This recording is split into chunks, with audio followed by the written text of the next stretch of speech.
جادو کرنا جو ہے ہمارے دین میں حرام ہے، اور اس کو کفر بھی کہا گیا ہے۔ اہل کتاب جو تھے وہ اللہ کی کتاب چھوڑ کر جادو کے پیچھے پڑ گئے تھے، وہ جادو اور شیطان پر ایمان رکھتے تھے۔ بہرحال جادو کرنا جو ہے اس کے بارے میں حدیث میں آتا ہے کہ 7 گناہ جو ہیں وہ ہلاک کرنے والے ہیں، اور ان میں سے ایک جادو سیکھنا۔ نبی صلی اللہ علیہ وسلم نے فرمایا تباہ کرنے والی چیزوں سے بچو، اللہ کے ساتھ شرک کرنے اور جادو کرنے کرانے سے۔ رسول اللہ صلی اللہ علیہ وسلم نے یہ بھی فرمایا کہ جادو کرنے اور کروانے والا ہم میں سے نہیں، یعنی اس کا اسلام سے کوئی تعلق نہیں، یعنی مسلمان یہ کام نہیں کر سکتا۔ پھر اسی طرح علم نجوم کو بھی جادو کی ایک قسم قرار دیا گیا۔ رسول اللہ صلی اللہ علیہ وسلم نے فرمایا جس شخص نے علم نجوم میں سے کچھ حاصل کیا اس نے جادو کا ایک حصہ سیکھ لیا، جتنا زیادہ سیکھے گا اتنا ہی زیادہ جادو میں مبتلا ہوگا۔ تو اس سے یہ پتا چلتا ہے کہ اس میں ستاروں سے بھی کچھ مدد لی جاتی ہے، کچھ حساب کتاب رکھا جاتا ہے۔ رسول اللہ صلی اللہ علیہ وسلم نے فرمایا عادی شرابی، یعنی جو مرتے دم تک شراب نہ چھوڑے، جادو پر ایمان رکھنے والا، یعنی کرنے کرانے والا یا سیکھنے والا یا سکھانے والا، اور قطع رحمی کرنے والا جنت میں داخل نہ ہوگا۔ ہاں اگر لا الہ الا اللہ پڑھتا تو ہو سکتا ہے کہ پھر سزا بھگت کے جائے، اللہ رحم کر دے۔ اسلام میں جادو کرنے والی کی سزا کیا ہے کہ اس کو قتل کر دیا جائے، چھوڑا نہ جائے، تاکہ اس مرض کا خاتمہ کیا جائے، کیونکہ اگر وہ زندہ رات ہو سکتا خود نہ کرے کسی اور کو سکھا دے۔ اور جب لوگوں کو پتا چلتا ہے نا کہ اس کا جادو چلتا ہے یا یہ جادو کرنے کا لوگ نہیں اس کو چھوڑتے، اور پھر وہ واپس پلٹ آتا ہے اسی چیز پر۔ بجالا کہتے ہیں کہ ہمارے پاس حضرت عمر کا خط ان کی وفات سے 1 سال پہلے آیا، اس میں لکھا تھا ہر جادوگر کو قتل کر دو، حضرت عمر نے حکم دیا تھا، تو ہم نے ایک دن میں 3 جادوگر مار ڈالے۔ جادو کرنے کی مختلف وجوہات ہوتی ہیں، عموماً دشمنی، حسد، رنجش یا کسی سے انتقام لینے کے لیے جادو کیا کرایا جاتا ہے۔ اس کا مقصد ہوتا ہے کہ دوسرے کو کسی ذہنی یا جسمانی بیماری میں مبتلا کر دیا جائے، کوئی کسی کام کے قابل نہ رہے، یا اگر کچھ لوگ مل کے کوئی بزنس کر رہے ہیں اور وہ بزنس بہت فلرش کر رہا ہے تو دوسروں کو حسد ہو جاتا ہے کہ ان کو توڑو، آپس میں ان کے درمیان پھوٹ ڈالو تاکہ یہ الگ الگ ہو جائیں گے تو یہ کام کاروبار بھی بیٹھ جائے گا۔ اسی طرح میاں بیوی میں تفریق ڈالنا، والدین اور اولاد کے بیچ میں لڑائیاں ڈلوانا، پڑوسیوں میں فساد، دوستوں میں جدائی، بہن بھائیوں کے بیچ میں نفرت، رشتوں، اولاد یا کاروبار میں رکاوٹ یا بندش ڈالنا، یہ عام طور پر جادو کے مقاصد ہوتے ہیں۔ پھر جادو کی کئی اقسام ہیں۔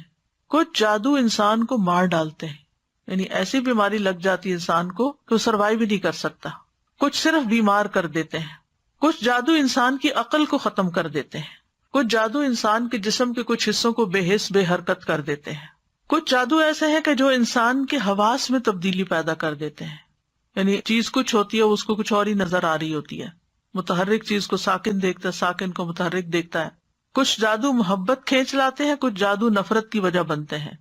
تو بہرحال یہ سارے جو جادو کی اقسام ہیں ان کے نام بھی ہیں، جیسے سحر تفریق، سحر محبت، سحر تخیل، سحر جنون، سحر خمول جس میں صرف کاہلی سستی ہوتی ہے، سحر حواتف جس میں متاثر شخص چیختا پکارتا ہے، چیخے مارتا ہے، سحر امراض مختلف بیماریاں جیسے مرگی وغیرہ ہوتی ہے، سحر استحاضہ یعنی خواتین کو پیریڈز ختم ہی نہیں ہوتے۔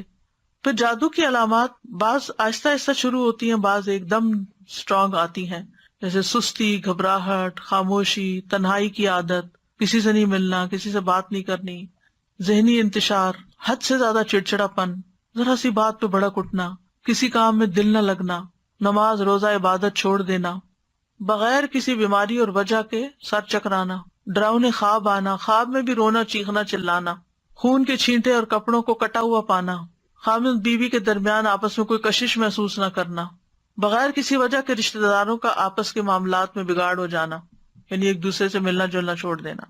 تو یہ اس کی ظاہری علامات ہوتی ہیں۔ اب یہ ہے کہ اس شر سے بچنے کے لیے کیا کرنا چاہیے، کیونکہ جن اور انسان دونوں ہی انسان کے دشمن ہو سکتے ہیں۔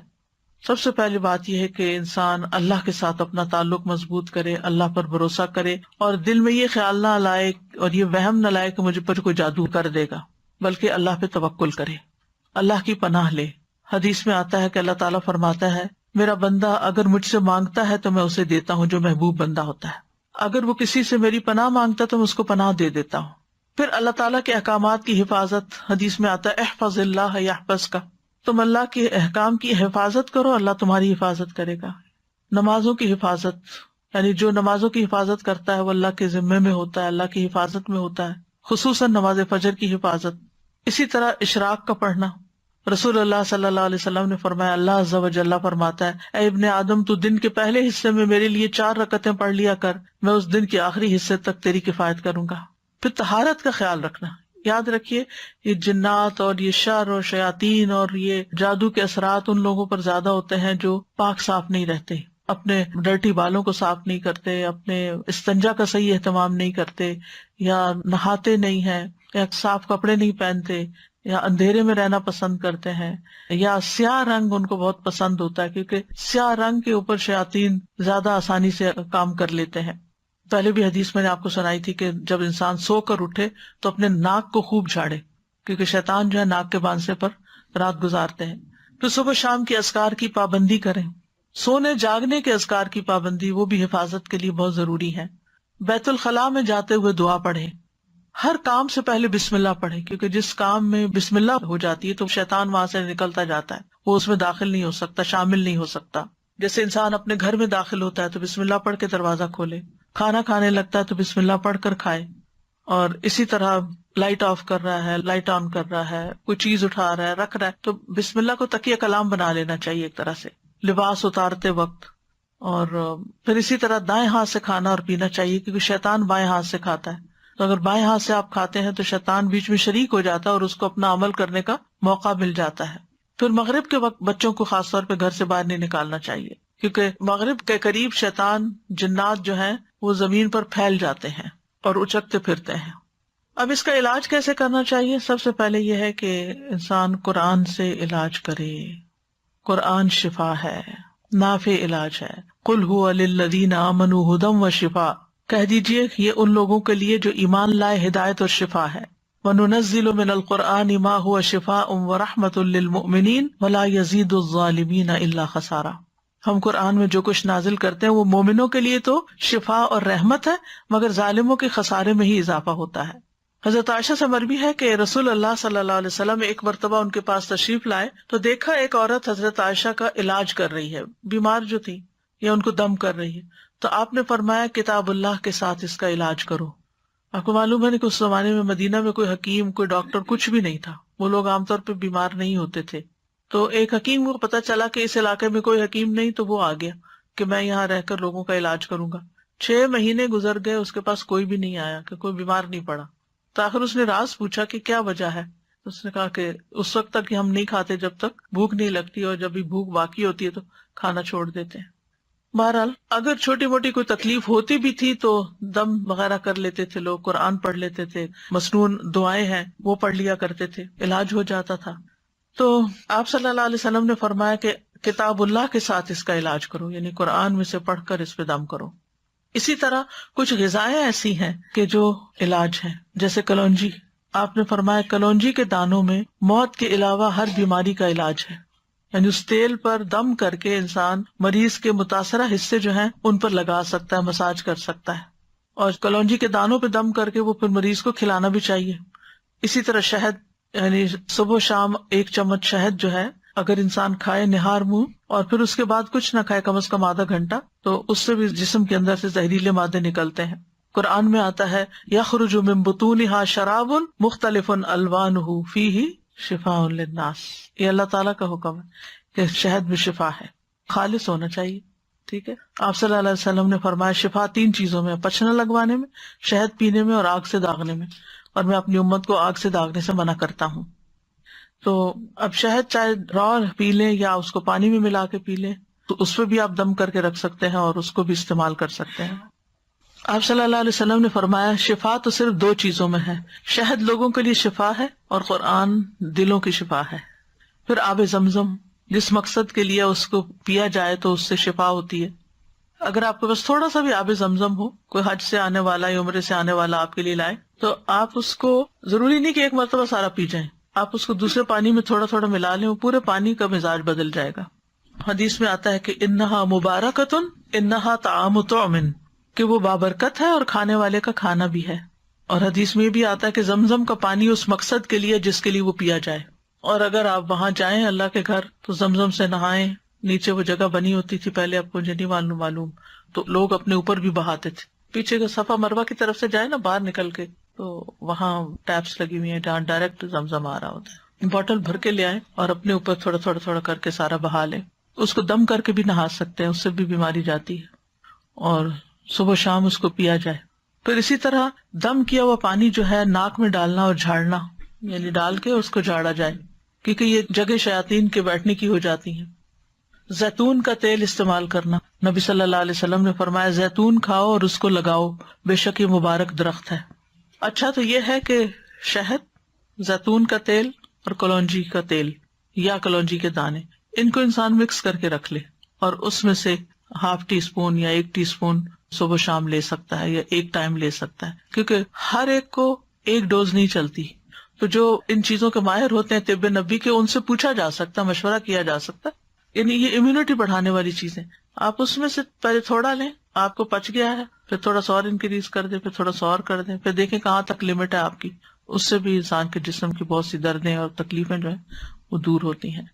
زیتون کا تیل صبح کے وقت پینا جو ہے یہ بھی بہت فائدے کا ہے. اور اب تو یہ بات بہت سننے میں آتی ہے نا کہ صبح سب سے پہلی چیز جو ہے یا آپ کوکونٹ کا آئل لیں یا زیتون کا لیں یا کوئی بھی آئل لیں، کیونکہ وہ لیور کی کلینزنگ کرتا ہے. نبی صلی اللہ علیہ وسلم نے فرمایا زیتون کا تیل کھایا کرو. ڈائریکٹ بھی لے سکتے ہیں، اور اگر آپ کو مشکل ہے لینا تو آپ کسی چیز میں جیسے سیلیڈ وغیرہ میں ملا کے بھی کھا سکتے ہیں. فرمایا زیتون کا تیل کھایا کرو اور اس سے تیل لگایا کرو، وَالدَّهِنُ بِهِ، یعنی مساج وغیرہ کیا کرو، کیونکہ وہ بابرکت درخت ہے. تو جسم پر زیتون اور کلونجی کا تیل الگ الگ وقت پہ ملا جا سکتا ہے، دونوں کو مکس کر کے بھی ملا جا سکتا ہے. پھر اسی طرح تلبینہ کھانا، فرمایا تذهب ببعض الحزن، یہ کچھ غم بھی دور کر دیتا ہے. اجوا کھانا، 7 اجوا کھجوریں صبح کے وقت اگر کوئی کھائے تو اس سے بھی علاج ہوتا ہے. جس نے یہ کھجوریں کھا لی، نبی صلی اللہ علیہ وسلم نے فرمایا اسے زہر اور جادو کوئی نقصان نہیں دے گا. کیونکہ اجوا ایک مہنگی کھجور ہے، تو اگر نہ میسر ہو تو کوئی بھی کھجور شفا کی نیت سے کھائی جا سکتی ہے. پھر سنا مکی، اس کو سنوت بھی کہتے ہیں. صبح شام اس کا ایک چھوٹا چمچہ کھانا، جیسے حدیث میں آتا ہے سنا مکی اور سنوت کو لازم پکڑو، کیونکہ اس میں ہر بیماری کا علاج ہے سوائے سام کے. پوچھا گیا سام کیا تو آپ نے فرمایا موت. اچھا سنا مکی جو ہے یہ پیٹ صاف کرتی ہے، تو پھر ظاہر اگر زہریلے مادے آنتوں میں ہے، یہ کچھ ایسی چیزیں ہیں تو اس سے انسان کو نجات ہوتی ہے. پھر ہجامہ، آپ نے فرمایا اگر تمہاری دواؤں میں کسی میں بھلائی ہے تو پچنا لگوانے میں یا شہد پینے اور آگ سے داغنے میں، اگر وہ مرض کے مطابق ہو، اور میں آگ سے داغنے کو پسند نہیں کرتا. یاد رکھیے غیر شرعی طریقہ علاج سے ممانعت اختیار کرنی چاہیے، کہ انسان ایسے جادوگروں کے پاس جائے جو اس کو ایسی چیزیں کرنے کو کہے جو درست نہیں ہے. نشوبدہ بازو سے علاج نہیں کروانا چاہیے، اور حرام میں شفا نہیں ہے.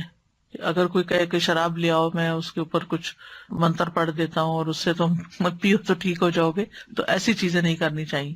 پھر جادو کا علاج جادو سے نہیں کرنا چاہیے، یعنی کچھ لوگ جادوگروں کے پاس چلے جاتے ہیں اور وہ ان کے جادو کا توڑ کرتے ہیں جادو کے ذریعے. اور پھر غیر شرعی جھاڑ پھنکار جو ہے جس کو نشرہ کہا جاتا ہے، فرمایا یہ شیطانی عمل ہے، کیونکہ اس میں جنات کی مدد طلب کی جاتی ہے، روحوں کو پکارا جاتا ہے. اسی کے بارے میں آپ نے فرمایا تھا کہ میری امت کے 70,000 لوگ بلا حساب جنت میں داخل ہوں گے. یہ وہ لوگ ہیں جو نہ جھاڑ پھونک کرواتے ہیں نہ پھال لیتے ہیں، بلکہ اپنے رب پر بھروسہ کرتے ہیں. تو یہ غیر شرعی جو نشرہ جو ہے یا غیر شرعی دم کے بارے میں ہے. جو شرعی دم ہے سورۃ فاتحہ پڑھ کر یا ویسے قرآن پڑھ کر کسی کے اوپر جھاڑنا پھونکنا، اس سے منع نہیں ہے. اور مثلا شیطان کو بگانے کا طریقہ آپ نے کیا بتایا کہ اعوذ باللہ السمیع العلیم من الشیطان الرجیم من ہمزہ ونفخہ ونفثہ پڑھ کر ستکارا جائے، پھونک ماری جائے جس میں تھوڑی لعاب بھی ہو، تو یہ بھی تو جھاڑ ہو گئی. خود نبی صلی اللہ علیہ وسلم جب بیمار تھے تو اپنے ہاتھوں پر معوذتین پڑھ کر پھونک مار کر سارے جسم کے اوپر اپنے ہاتھ پھیرتے تھے. جب کسی مریض کے پاس جاتے تو اس کے اوپر ہاتھ پھیر کر اس کے اوپر اللہ کا ذکر پڑھتے. یہی رقیہ ہوتا ہے، یہی دم ہوتا ہے. لیکن کاہنوں اور نجومیوں کے پاس نہیں جانا چاہیے اور تعویذ وغیرہ سے بچنا چاہیے. عبداللہ رضی اللہ عنہ کہتے ہیں میں نے رسول اللہ صلی اللہ علیہ وسلم کو یہ فرماتے ہوئے سنا کہ جھاڑ پھونک، تعویذ اور گنڈے سب شرک ہیں. جو صحیح والی جھاڑ پھونک ہے وہ منع نہیں ہے، جو نشرہ ہے اس کی بات ہو رہی ہے. کہتی ہیں میں نے کہا آپ یہ کیا کہہ رہے ہیں؟ اللہ کی قسم میری آنکھ بہتی تھی، میں فلاں یہودی کے پاس جاتی، وہ اس پہ دم کرتا، وہ ٹھیک ہو جاتی. تو عبداللہ بن مسعود نے فرمایا یہ شیطانی عمل ہے، شیطان اپنے ہاتھ سے اسے دھنساتا، جب تم اس پہ دم کراتی تو وہ باز آ جاتا. تمہارے لیے تو یہی کافی ہے کہ تم وہ دعا پڑھ لیا کرو جو رسول اللہ صلی اللہ علیہ وسلم پڑھتے تھے کہ اے لوگوں کے رب اس تکلیف کو دور فرما، مجھے شفا عطا فرما، تو ہی شفا دینے والا ہے، تیرے علاوہ کسی کی شفا کچھ نہیں، ایسی شفا عطا فرما جو بیماری کا نام و نشان نہ چھوڑے۔ اذہب البأس رب الناس واشف انت الشافی لا شفاء الا شفاؤک اشف شفاء لا یغادر سقما۔ پھر اسی طرح جادو سے حفاظت کے لیے اور جادو کے علاج کے لیے سورۃ الفاتحہ جو ہے یہ بہت فائدے کی ہے۔ اور اس کی دلیل کیا ہے؟ ابو سعید خدری کہتے ہیں کہ نبی صلی اللہ علیہ وسلم کے چند صحابہ عرب کے قبیلوں میں سے ایک قبیلے کے پاس سے گزرے تو قبیلہ والوں نے ان کی ضیافت نہیں کی۔ کچھ دیر بعد اس قبیلے کے سردار کو بچھو نے کاٹ لیا۔ قبیلے والوں نے کہا کہ آپ لوگوں کے پاس کوئی دوائی یا کوئی دم کرنے والا ہے؟ تو صحابہ نے کہا کہ تم نے ہماری ضیافت نہیں کی، اب ہم اس وقت تک دم نہیں کریں گے جب تک تم ہمارے لیے اس کی مزدوری مقرر نہ کرو۔ یہیں سے راقی حضرات جو ہے وہ اس کی دلیل لیتے ہیں کہ راقی جو ہے وہ اجرت لے سکتا ہے۔ چنانچہ ان لوگوں نے چند بکریاں دینی منظور کر لی۔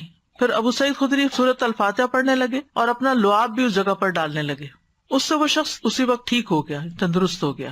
چنانچہ قبیلے والے بکریاں لے کر آئے، لیکن صحابہ نے کہا جب تک ہم نبی صلی اللہ علیہ وسلم سے پوچھ نہ لیں ہم بکریاں نہیں لے سکتے۔ جب آپ سے پوچھا گیا تو آپ مسکرائے اور فرمایا تمہیں کیسے معلوم ہو گیا تھا کہ سورۃ فاتحہ سے دم بھی کیا جا سکتا ہے؟ ان بکریوں کو لے لو اور اس میں میرا حصہ بھی رکھو۔ یعنی خوش مزاجی سے آپ نے فرمایا، اور یہ اس لیے فرمایا گا کہ لوگوں کے دلوں کے اندر کراہت نہ ہو اس میں۔ تو اس میں آپ دیکھیے کہ بعض راکی اس سے یہ دلیل بھی لیتے کہ وہ 40 بکریاں تھی اور راکی کو 40 بکریوں کی قیمت تک کی قیمت لینے کا جواز ملتا ہے۔ بہرحال اللہ عالم۔ پھر سورۃ البقرہ جو ہے اس کا پڑھنا، نبی صلی اللہ علیہ وسلم نے فرمایا سورۃ البقرہ پڑھا کرو، اس کا پڑھنا باعث برکت ہے اور اس کا چھوڑنا باعث حسرت ہے، اور جادوگر اس کو حاصل کرنے کی طاقت نہیں رکھتے، یعنی اس پہ قابو نہیں پا سکتے۔ تو اس میں کیا کرنا چاہیے؟ روٹین میں روز سورۃ البقرہ کا کچھ حصہ پڑھتے رہنا چاہیے، جب پھر ختم ہو جائے پھر شروع کر لیں، پھر یعنی اور کچھ نہیں تو روزانہ 2 پیجز، یعنی صفحہ ایک صفحہ ادھر ہوتا ہے ایک صفحہ ادھر۔ مصحف عثمانی میں آپ دیکھیں آیت پہ ختم ہوتا ہے نا صفحہ، 2 صفحے ہر روز پڑھ لیا کریں، مثلاً 4 صفحے ہر روز پڑھ لیں، 8 صفحے ہر روز پڑھ لیں تاکہ وہ برکت رہے۔ لگانا اور بات ہوتا ہے اور خود پڑھنا اور بات ہوتی ہے، کیونکہ اس میں تو صرف ہمارے کان سن رہے ہوتے ہیں، لیکن جب ہم خود پڑھتے ہیں تو ہمارا دل دماغ سب کچھ پھر حاضر ہوتا ہے اس میں۔ لیکن سورۃ البقرہ کی کچھ آیات جادو کے توڑ کے لیے بڑی مؤثر ہیں۔ اس میں الف لام میم سے لے کر المفلحون تک، اس کے بعد واتبعوا ما تتلو الشیاطین علی ملک سلیمان، آیت نمبر 102 سورۃ البقرہ کی، پھر آیت نمبر 163 اور 164 وَإِلَٰهُكُمْ إِلَٰهٌ وَاحِدٌ لَا إِلَٰهَ إِلَّا هُوَ الرَّحْمَٰنُ الرَّحِيمُ، پھر آیت الکرسی، پھر آمن الرسول۔ تو آپ دیکھیں زیادہ تر رکیہ تو یہی آ گیا۔ رسول اللہ صلی اللہ علیہ وسلم نے فرمایا اللہ تعالیٰ نے زمین و آسمان کی تخلیق سے 2000 سال قبل کتاب لکھی تھی، اس میں سے 2 آیتیں نازل کر کے ان سے سورۃ البقرہ کا اختتام کیا گیا، لہٰذا جس گھر میں 3 راتوں تک سورۃ بقرہ کی آخری 2 آیتیں پڑھی جائیں گی شیطان اس کے قریب نہیں آئے گا، یعنی پھر وہ جادو وغیرہ کا اثر نہیں ہوگا انشاءاللہ۔ دیگر قرآنی آیات بھی ہیں جیسے سورۃ آل عمران کی آیت نمبر 18 اور 19، شہد اللہ انہ لا الہ الا ہو، اس میں بھی توحید کی بات ہے۔ پھر سورۃ الاعراف آیت 54 سے 56 تک، ان ربکم اللہ الذی خلق السماوات والارض فی 6 ایام، اور آیت 56 ہے ولا تفسدوا فی الارض بعد اصلاحها۔ پھر سورۃ الاعراف کی آیت نمبر 117 سے لے کر 122 تک، وأوحینا الی موسیٰ ان الق عصاک فاذا ہی تلقف ما یأفکون، جو آج لیکچر کے شروع میں آیات آپ نے سنی، 117 سے 122 تک۔ پھر سورۃ یونس آیت 81 سے 82، فلما القوا قال موسیٰ ما جئتم بہ السحر ان اللہ سیبطلہ ان اللہ لا یصلح عمل المفسدین ویحق اللہ الحق بکلماتہ ولو کرہ المجرمون۔ پھر سورۃ طٰہٰ کی آیت وَأَلْقِ مَا فِي يَمِينِكَ تَلْقَفْ مَا صَنَعُوا إِنَّمَا صَنَعُوا كَيْدُ سَاحِرٍ وَلَا يُفْلِحُ السَّاحِرُ حَيْثُ أَتَىٰ۔ پھر سورۃ المؤمنون کی آیت ہے أَفَحَسِبْتُمْ أَنَّمَا خَلَقْنَاكُمْ عَبَثًا وَأَنَّكُمْ إِلَيْنَا لَا تُرْجَعُونَ فَتَعَالَى اللَّهُ الْمَلِكُ الْحَقُّ لَا إِلَٰهَ إِلَّا هُوَ رَبُّ الْعَرْشِ الْكَرِيمِ۔ یہ آگے بھی ہے أَنْتَ خَيْرُ الرَّاحِمِينَ تک۔ المؤمنون کی آیت نمبر 115 سے لے کر 118 تک، 115 سے 118، یہ سورۃ المؤمنون۔ اور سورۃ طٰہٰ کی آیت نمبر ہے 69 اور یونس کی ہے 81 اور 82۔ پھر سورۃ صافات پہلی 10 آیتیں، پھر سورۃ الاحقاف 29 سے 33 تک، پھر سورۃ الرحمن 33 سے 36 تک، پھر سورۃ الحشر 21 سے 24 تک، یعنی آخری آیت جو ہے نا، لو انزلنا ھذا القرآن علی جبل. پھر اس کے بعد سورۃ التغابن آیت 14 سے 16 تک. پھر ہے سورۃ الجن آیت نمبر 1 سے 9 تک. پھر معوذات، قل هو اللہ احد، قل اعوذ برب الفلق، قل اعوذ برب الناس. پھر کچھ مسنون دعائیں بھی ہیں. شہد کے بارے میں پوچھنا چاہ رہی تھی کہ اب آج کل تو جیسے مطلب شہد کی مکھیوں کو بھی وہ اس طرح سے نہیں ہوتا کہ شہد مکھی جا کے پھول سے جا کر لے، وہ رکھ دیتے ہیں کنسنٹریٹڈ سیرپ جس سے پھر وہ شہد بناتی ہیں، تو کیا وہ بھی اس میں آئے گا؟ اگر بالکل نہ ملے اصلی شہد تو پھر وہ بھی لے سکتے ہیں، کیونکہ بہرحال شہد کی مکھی اسے پروسیس کرتی ہے اس شوگر کو، تو اس کی کیفیت بدل جاتی ہے. آپ نے کہا تھا کہ یہ جب جادو کرتے ہیں نا تو یہ روحوں کو بھی بلاتے ہیں، رائٹ؟ جن وغیرہ جو ہوتے ہیں، ناٹ انسانوں کی مری ہوئی روح ہیں، وہ نہیں.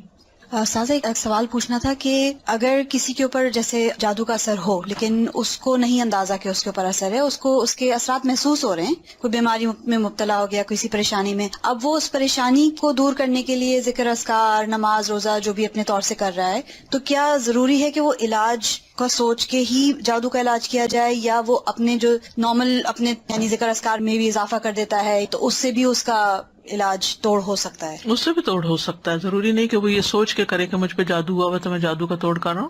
اگر ویسے بھی، کیونکہ کبھی کبھی ذہن نہیں جاتا آپ کا کہ کوئی جادو کا اثر ہوگا، بٹ آپ کو اثرات محسوس ہو رہے ہوتے ہیں اس کے. لیکن جب آپ وہ قرآن وغیرہ پڑھتے ہیں، جو بھی ایک میں ابھی انشاءاللہ اینڈ پہ بتانا چاہ رہی تھی، ابھی بتا دیتی ہوں، اس جو کہ آپ نے پوچھ ہی لیا، کہ رقیہ بھی کئی قسم کا ہے. طویل رقیہ بھی ہے جو گھنٹہ بھر کا رقیہ ہے، اور مختصر بھی ہے جس میں وہ میں کارڈ لانا بھول گئی تھی، سبز رنگ کا کارڈ ہے، شفا کی آیات، اس کے آگے یہ دعائیں بھی ہیں جو ابھی میں بولنے والی ہوں، اور آیات بھی. آیات میں کیا سورۃ الفاتحہ ہے، البقرہ کا پہلا یعنی المفلحون تک ہے، پھر آیت الکرسی ہے، آمن الرسول ہے، معوذات ہے، قل هو اللہ، اور وہ یہ بھی اتنا مؤثر ہے کہ اگر آپ کو کوئی شک ہے اس طرح کا، یا کوئی دوائی وغیرہ اثر نہیں کر رہی، یا آپ تھکے تھکے محسوس کرتے ہیں، تو آپ اپنے ہی ہاتھ پر پڑھ کے سورۃ فاتحہ اس طرح کر کے اپنے پورے جسم پر پھیر کے اپنے آپ کو جھاڑیں، پھر اس کے بعد سورۃ البقرہ کا پہلا رکوع پڑھ کے پھر جھاڑیں، پھر اسی طرح یعنی ہر جو آیت ہے سورۃ البقرہ ہی کے، اور پھر معوذات ہر دفعہ پڑھ کے جھاڑیں. آپ یقین کریں اگر آپ نے کیا نا تو آپ پہلے سے لازم بہتر محسوس کریں گے. ایک دفعہ آپ کا اپنا ہاتھ ہی پھر گیا نا تو اسے ایک تو جسم کی سرکولیشن بھی ہو جاتی، دوسرا جب آپ اس کو جھاڑتے ہیں اس طرح کر کے تو آپ کو یوں لگتا ہے جس سے آپ سے کوئی چیز، کوئی نیگیٹو انرجی گئی ہے، اور آپ کو بہت اچھا فیل ہوتا ہے. یہ تو کبھی کبھار ایسا کر ہی لینا چاہیے، لیکن بعض اوقات یہ ہوتا ہے کہ آپ کی اتنی اسپرٹس لو ہیں کہ کچھ لوگ پڑھ ہی نہیں سکتے، یا کچھ لوگ پڑھتے ہیں بس وہ بے یقینی کے ساتھ پڑھتے ہیں، آدھا دل سے پڑھا آدھا نہیں پڑھا. تو آپ دیکھیں جب ہم بیمار بھی ہوتے ہیں نا تو سب سے پہلے کیا کرتے ہیں، ہم ٹوٹکے کرتے ہیں، گھر میں کرتے ہیں نا، چائے پی، لونگ والی چائے پی لو، ادرک والی چائے پی لو، ٹیبلٹ کھا لو، پین کلر لے لو، سوپ لے لو، یخنی پی لو، وغیرہ وغیرہ، یہ کام کرتے ہیں. اور جب نہیں کام چلتا پھر کیا کرتے ہیں، پھر ڈاکٹر کے پاس جاتے ہیں. تو بعض اوقات ڈاکٹر وہی چیز آپ کو بتا رہا ہوتا ہے جو آپ خود بھی کر رہے تھے. کس چیز کا فرق پڑتا ہے، پہلے آپ یقین سے نہیں کر رہے تھے، پہلے آپ بس تکے بازی کر رہے تھے نا کہ شاید اس سے ہو جائے، شاید، لیکن اب کیا نہیں، ڈاکٹر نے بتایا اب تو یہ فائدہ دے گا ہی مجھے، یعنی ایک اور طرح کی فیلنگ آتی ہے. اسی طرح ایک بات آپ کسی ایک عام انسان کے منہ سے سنتے ہیں تو آپ پر اثر نہیں ہوتا، وہی بات ایک اسکالر یقین کے ساتھ کہتا ہے تو آپ اس کو پکڑ لیتے ہیں. یعنی کہنے والے کے کہنے سے بھی بڑا فرق پڑتا ہے، ڈائریکشن مل جاتی ہے ایک. اور پھر یاد رکھیے اس میں انسان کی نفسیات انوالوڈ ہے، انسان کی سوچ کا بڑا عمل دخل ہے، انسان کی جو کیفیات ہیں ان کا بڑا عمل دخل ہے. آپ نے دیکھا ہوگا کہ کچھ لوگوں کے پاس آپ تھوڑی دیر بیٹھ جائیں تو آپ ایک فریش فیل کرنے لگتے ہیں. اب مثال کے طور پر جو سائیکاٹرسٹ ہوتے ہیں وہ باتیں ہی تو کرتے ہیں، تو آپ باتوں سے کیوں ٹھیک ہو جاتے ہیں؟ کیونکہ وہ ایسی باتیں کرتے ہیں کہ جو ایک سینس بناتی ہیں. پھر آپ کے اپنے جو کنفیوژن دور ہونے لگتے ہیں، آپ اپنے آپ کو انالائز کرنے لگتے ہیں، پھر آپ اتنا بڑا پہاڑ جو بنایا ہوا ہوتا ہے وہ بالکل چھوٹا سا بنایا جاتا ہے کہ ہاں یہ تو کچھ بھی نہیں تھا، میں نے کیوں اس کو اتنا ہوا بنایا ہوا تھا، میں اس چیز سے کیوں ڈر رہی تھی. تو بعض اوقات انسان جو چیز سوچتا رہتا ہے نا وہی ہونے بھی لگتی ہے. اللہ جانتا ہے اس کے پیچھے کیا حکمت ہے. جب ہم ایک بات سوچے جاتے تو وہ چیزیں. آج ہی میں سن رہی تھی کسی نے کہا کہ یہ بات ریسرچ بیسڈ ہے، یعنی صرف ایسی نہیں ہے. وہ کہتے ہیں کہ جو لوگ تیز گاڑی چلاتے ہیں ان کے ایکسیڈنٹس کم ہوتے ہیں بنسبت ان لوگوں کے جو ڈرے رہتے ہیں اور کہتے ہیں کہیں میں ایکسیڈنٹ نہ کر دوں، وہ زیادہ ایکسیڈنٹ کرتے ہیں. کانفیڈینس نہیں ہوتا. تو یہ جو یقین ہے نا یہ بڑی دولت ہے، جو کانفیڈینس ہے یہ بڑی دولت ہے. کسی انسان پر آپ کا اعتماد ہو تو اس کی چھوٹی سی بات بھی آپ کو لگ جاتی ہے، اور اگر کسی پر نہیں تو وہ بڑی بڑی بات بھی آپ کو سمجھائے تو آپ کہتے ہیں بس یہ تو باتیں ہی کرتا ہے، اس کی کیا بات ہے، یقین نہیں آتا آپ کو اس پر. اب دیکھیے ہمارا دین تو بنیاد ہی ایمان پر ہے. اللہ پر ایمان لاؤ، رسول پر ایمان لاؤ. رسول پر ایمان لاتے ہیں تو ان کی ہر بات کو ہم سنت سمجھ کے، ثواب سمجھ کے، ریچول سمجھ کے کرنا شروع کر دیتے ہیں، اور بعد میں ہمیں پتا چلتا ہے اس کا تو یہ اور یہ فائدہ تھا، اور ہم پہلے سے ہی کر رہے ہوتے ہیں. اس علاج میں یہ بات ضرور ذہن میں رکھیے، یقین کی بات. تو چند مسنون دعائیں ہیں، میں یہ بتا دوں ایک دفعہ. اور یہ جو کارڈ میں آپ کو بتا رہی تھی آیات شفا کا، یہ ایکچولی میں نے خود بہت چیزیں دیکھ کے پھر اس نظریے کے ساتھ اس کو میں نے بنوایا تھا کہ دیکھنے میں بھی چھوٹا، اٹھانے میں بھی، بیگ میں بھی رکھ سکیں، اور مختصر ہو اور اوتھینٹک ہو. تو اس میں یہ جو میں اس وقت آپ کو بتا رہی ہوں وہی دعائیں ہیں. اگر آپ اپنی نماز کی جگہ پہ رکھ لیں یا کہیں بھی جہاں آپ کی نظر پڑتی ہو، یا کوئی بیمار ہو اس پہ جا کے پڑھ کے اس پہ دم بھی کر سکتے ہیں، یا اس کو دے سکتے ہیں، وہ اپنے لیے خود بھی پڑھ سکتا ہے. اسی طرح یہ کتاب ہے جادو، حقیقت اور علاج، اس میں کافی ڈیٹیل ہے. اگر انسان حقیقت معلوم کر لے تو پھر خوف زیادہ نہ ہو، اس سے نکل آئے، اور یہ یقین رکھے کہ میں ٹھیک ہو جاؤں گا. یعنی جب بیمار کو یہ ہوتا کہ میں نے ٹھیک کوئی نہیں ہونا. جیسے وہ ایک بوڑھے کے بخار ہو گیا تھا تو آپ نے اس کو جب سمجھایا تو اس نے کہا کہ نہیں یہ تو مجھے قبر میں اتار کے ہی چھوڑے گا، تو آپ نے کہا پھر ٹھیک ہے. تو سوچ سے بھی بہت تعلق ہوتا ہے چیزوں، پازیٹو سوچیں ہمیشہ. ایک اور دعا، اعوذ بکلمات اللہ التامات التی لا یجاوزہن بر ولا فاجر من شر ما خلق وذرأ وبرأ ومن شر ما ينزل من السماء ومن شر ما يعرج فيها ومن شر ما ذرأ في الأرض ومن شر ما يخرج منها ومن شر فتن الليل والنهار ومن شر كل طارق إلا طارق يطرق بخير يا رحمن.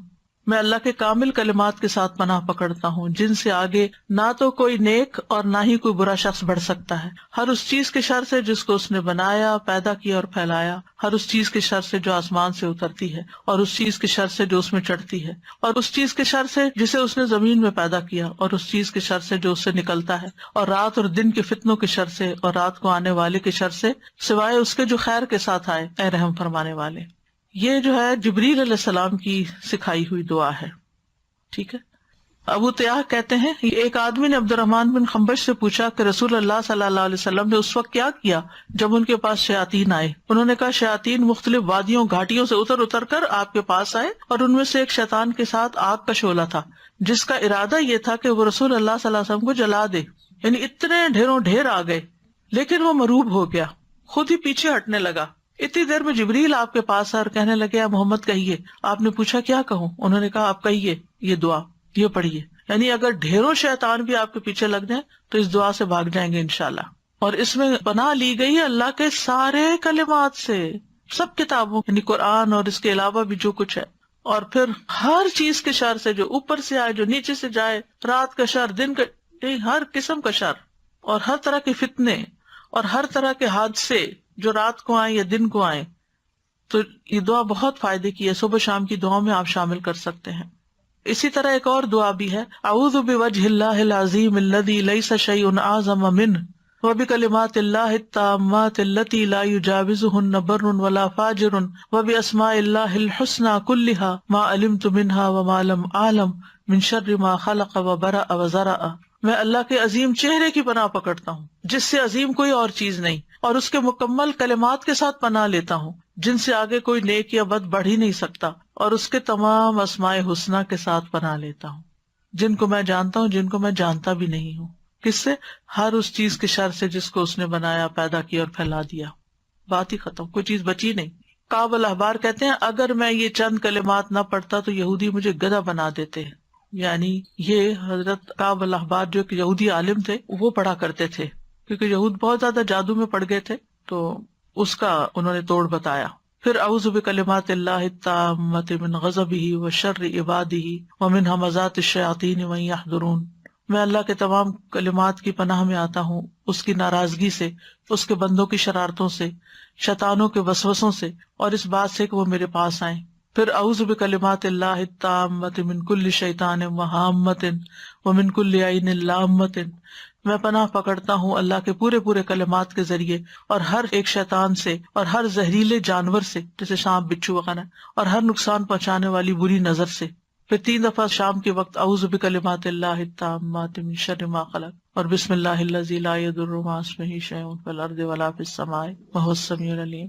پھر اسی طرح اگر آپ دوسرے کو دم کر رہے ہیں تو اللہم رب الناس مذہب البأس اشفی انت الشافی لا شفاء الا شفاء الا انت شفاء لا یغادر سقما، یہ صحیح بخاری کی روایت ہے. پھر اذہب البأس رب الناس انت الطبیب وانت الشافی، اے اللہ جو لوگوں کا رب ہے تکلیف دور کر دے، تو ہی طبیب، تو ہی شفا دینے والا ہے. امسح البأس رب الناس بیدک الشفاء لا کاشف لہ الا انت، اے لوگوں کے رب اس تکلیف کو دور کر دے، شفا تیرے ہاتھ میں ہے، تیرے علاوہ کہیں اور سے شفا نہیں مل سکتی. پورا یقین و توکل اور بھروسہ اللہ پہ. بسم اللہ ارقیک من کل شیء یؤذیک من شر کل نفس او عین حاسد اللہ یشفیک. بسم اللہ ارقیک، میں اللہ کا نام لے کر آپ پر دم کرتا ہوں ہر اس چیز سے جو آپ کو تکلیف پہنچائے، ہر نفس کے شر سے اور نظر بد سے، اللہ آپ کو شفا عطا فرمائے. میں اللہ کا نام لے کر آپ پہ دم کرتا ہوں. بسم اللہ یبریک ومن کل داء یشفیک ومن شر حاسد اذا حسد وشر کل ذی عین. اللہ کے نام کے ساتھ وہ آپ کو صحت دے اور ہر بیماری سے شفا دے، اور حاسد کے شر سے جب وہ حسد کرے، اور ہر بری نظر والے کے شر سے محفوظ رکھے. اور اسأل اللہ العظیم رب العرش العظیم ان یشفیک 7 دفعہ پھر پڑھے. میں اللہ عظمت والے سے دعا کرتا ہوں جو عرش عظیم کا رب ہے کہ وہ تمہیں شفا دے دے. تو یہ ہے علاج، آپ خود بھی کریں، اگر نہیں کام چلتا تو پھر کسی ماہر راقی سے بھی کروا سکتے ہیں علاج. لیکن توڑ اللہ کے کلام میں ہی ہے جو کہ جائز بھی ہے اور فائدہ مند بھی ہے، کیونکہ غلط طریقوں سے جادو کا توڑ جادو سے کرانا جو ہے یہ منع ہے. اور بعض اوقات وہ جنات کو اس طرح مدد کے لیے پکارتے ہیں کہ جس میں شرک کا پہلو بھی آ جاتا ہے. اچھا، ایک بات یہ کہ جب آپ علاج کرا رہے ہو نا تو کسی سے ذکر بھی نہ کریں، کیونکہ شیاطین پھر اور ہوشیار ہو جاتے ہیں اور مزید اٹیک شروع کر دیتے ہیں بعض اوقات. سادہ جی میں ایک کوشچن بس پوچھ رہی تھی کہ نظر بد اور جادو سیم تھنگ ہے یا ڈفرینٹ ہے؟ نظر بد جادو الگ ہے، نظر بد الگ ہے، علاج ایک ہی ہے تقریباً. السلام علیکم استاد. جی وعلیکم السلام. میں تھوڑا سا لمبی بات کروں گی، ہو سکتا ہو جائے، لیکن یہ ہے کہ یقین کے لیے سب کو میں آج ہی کا تازہ اپنا واقعہ سنانا چاہتی ہوں. جی سنائیے. میں انگلینڈ سے آئی ہوئی ہوں یہاں پر تو وزٹ کے لیے، تو آج میں آپ سے ملنے کے لیے آ رہی تھی. تو 2-3 دن سے میں یہ پروگرام بنا رہی تھی بہن کے ساتھ کہ مجھے لے چلو. تو میں ساتھ ہی اپنے اندر فیصلہ کر رہی تھی، کسی سے کوئی بات نہیں کی، کیونکہ 15 میں اسلام آباد گئی تھی آپ کے ادارے میں کورس کرنے کے لیے. تو میں وہاں 2 ماہ 3 ماہ رہی ہوں، تو تقریباً 3 سپارے ہمارے ہو گئے تھے. لیکن یہ ہے کہ اچانک یہ ایک دن نا میرے ساتھ واقعہ پیش آیا کہ میں وہاں ٹوائلٹ میں گئی ہوں، تو وہاں پر نا مجھے جیسے ہی اپنے ہی یونیفارم میں ایک لڑکی نظر آئی ہے سامنے. تو اس نے مجھ سے سٹاپ کرا کے تو پوچھا ہے، تو کہتی ہے کہ آنٹی آپ سارے ایگزام دے رہی ہیں؟ تو میں نے اس کی طرف دیکھا تو اس کی آنکھوں میں نا کچھ یعنی کہ عجیب چیز نظر آئی ہے. تو میں چونکہ کلاس چھوڑ کے آئی تھی، میں جلدی میں تھی، میں نے رکی نہیں اور اس چیز پہ میں نے بادر ہی نہیں کی. تو میں واپس چلی گئی اس کو یہ کہہ کے کہ جی میں دے رہی ہوں ایگزام. لیکن نیکسٹ ڈے سے ہی میرا پیٹ ایسے خراب ہوا کہ میری وہ دوبارہ علاج ہو ہی نہیں سکا. 3 ویک میں میرا 11 کلو سے زیادہ ویٹ کم ہو گیا. جہاں بھی میں گئی جو چیز بھی اندر کچھ جا ہی نہیں رہا تھا. یہاں تک کہ ڈاکٹر نے پھر مجھے یہی کہہ دیا کہ آپ واپس چلی جائیں، یہاں کا پانی آپ کو سوٹ نہیں کیا. میں اور میری بیٹی دونوں ہم تھے وہاں پر. تو بہت دکھ تھا میری بیٹی کو بھی چھوڑ کے آنے کا، مجھے بھی، کہ بہت کوششوں کے بعد میں گئی تھی وہاں یہ کرنے. بہرحال میں واپس آ گئی. مختصر یہاں آ کے ہی بیٹی نے تو اللہ کا شکر ہے کہ کر لیا، آن لائن کر لیا، تو اس کا کمپلیٹ ہو گیا، میں نہیں کر سکی. پھر اس کے بعد چھوٹی موٹی یہ بقرہ وغیرہ اور عمران سورت کی میں نے کورس کیے، لیکن وہ میرا نہیں ہو سکا. میں نے اس چیز پہ کوئی توجہ نہیں دی تھی. لیکن کچھ عرصہ سے میں یہ فیل کر رہی ہوں کہ تب سے مجھے ایسے لگتا تھا کہ میرے برین پہ جیسے ایک ڈھکن بند کر دیا جاتا ہے، میں وہ میمورائز نہیں کر پا رہی قرآن جیسے میں پہلے کرتی تھی. تو میں نے نہیں کیا. لیکن یہ اب کچھ وہم سا کہہ لے، میں نے اس کو وہم ہی سمجھا، اور میں نے یعنی کہ نا یہ سوچنا شروع کیا کہ وہ کیا تھا. وہ مجھے ہر دفعہ پنچ کرتا تھا کہ وہ لڑکی، اس کی آنکھیں، وہ کیا تھا، وہ کون تھا. تو اب میں کچھ وہم میں آئی تو میں نے سوچا کہ میں آپ سے ذکر کروں گی اس چیز کا کہ شاید مجھے کچھ ایسا اثر ہے کہ اس کے علاج کا. لیکن نظر بھی ہو سکتی ہے کیونکہ جی. آپ کی ایج زیادہ تھی عام بچیوں سے، تو انہوں کو کہا اچھا آپ پڑھ رہی ہیں، آپ کس پارے ہو رہے ہیں؟ اسی وجہ سے میں کیونکہ شور نہیں تھی تو، لیکن یہ میں نے سوچا آپ سے ذکر کر کے آپ سے پوچھوں گی. لیکن آج صبح جب میں نماز کے بعد بیٹھی تو مجھے یہی آپ جو حدیث سنا رہی ہیں یاد آئی کہ وہ 70,000 جو کہ نہ جھاڑ پونچھ کرتے ہیں نہ کچھ. تو میں نے فیصلہ کیا کہ نہیں، میں نہیں ذکر کروں گی، میں اللہ ہی سے وہ دعائیں کروں گی. جی سب سے پہلا کام یہی کرنا چاہیے کہ اللہ کی طرف رجوع کرنا چاہیے، اور پھر اللہ تعالیٰ ہی گائیڈ کر دیتا ہے لیکن انسان. میں اب اللہ کا اتنا شکر کر رہی ہوں، اتنا شکر کر رہی ہوں کہ وہ کیسے دلوں کو جانتا ہے کہ مجھے آج نہیں پتا تھا کون سی کلاس ہے، مجھے نہیں پتا تھا یہاں کیا درس ہوگا کیا نہیں ہوگا، مجھے نہیں پتا تھا کہ میرا علاج ہی اللہ تعالیٰ آج مجھے دکھا دیں گے. میں اس کی شکر گزار ہوں. ہمارا کل کا ٹاپک جو ہے وہ نظر بد سے متعلق ہے، نظر بد کا علاج جو ہے. ٹھیک ہے، آج کے لیے اتنا ہی کافی ہے. وآخر دعوانا ان الحمد للہ رب العالمین. سبحانک اللہم وبحمدک، اشہد ان لا الہ الا انت، استغفرک واتوب الیک. السلام علیکم ورحمۃ اللہ وبرکاتہ.